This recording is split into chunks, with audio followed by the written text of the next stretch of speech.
My name is Ruby Coyne. I'm a designer for Dreamland Clothing and the creative director and owner of the whole brand. And Dreamland is basically my clothing line, but it's so much more than a clothing line. It's got three parts to it right now. The main point being is the design labels. So all my prints are designed by myself, then applied to fabric and made up into really wearable, fun silhouettes. We also have our vintage clothing line, so that's Dreamland Vintage.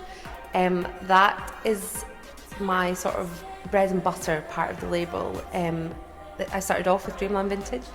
All my inspirations are again 1980s mohair, acid wash denim, just anything that's loud, colourful, and we bring it into the modern day, style it up and shoot it for our ASOS Marketplace store.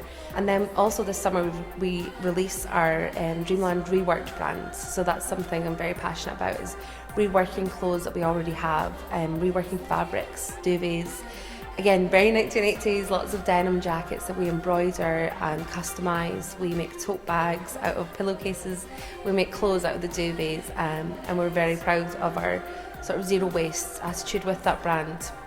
I was always a bit of a different gal at school, and that definitely wasn't always celebrated, but I was supported very much from my family, and it was whether I go to university and pick a subject that I feel I had to pick, or whether I embrace my creative side, and I was always into the arts so much, and I took that risk, and I'm very glad that I did.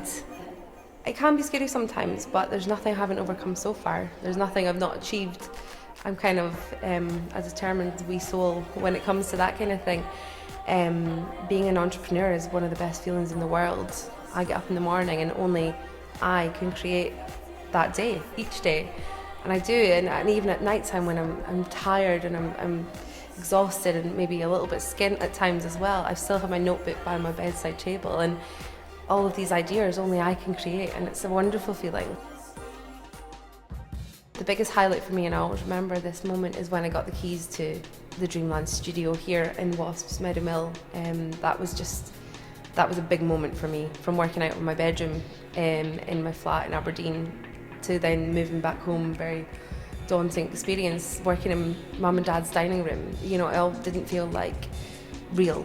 And then when I got the keys to the big white upstairs downstairs studio, that was the moment where I thought, wow, we're making something happen here. I was commissioned to do one of the 50 Urwilly statues last summer, and we made the most colourful, loudest Dreamland Urwilly I've ever seen. So that was definitely a highlight for me as well. I love Dundee. I wouldn't be anywhere else. There's been times when I've thought about moving the whole thing to Glasgow or Edinburgh, but I'm very, very happy here, and with what's on the horizon for Dundee, so excited. And it's very nice to know that good things are coming.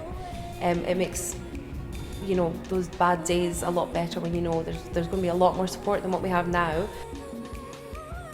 Instead of sitting worrying about something, just go out and ask the correct people. They might slam a door in your face. Trust me, I've had many doors slammed in my face, but the ones that I've opened, it's very empowering knowing that you can create something yourself, or you can get the job you want. You don't have to be a girl boss. You can be girl bossy in the sense that you're going out and making your own path and getting what you want.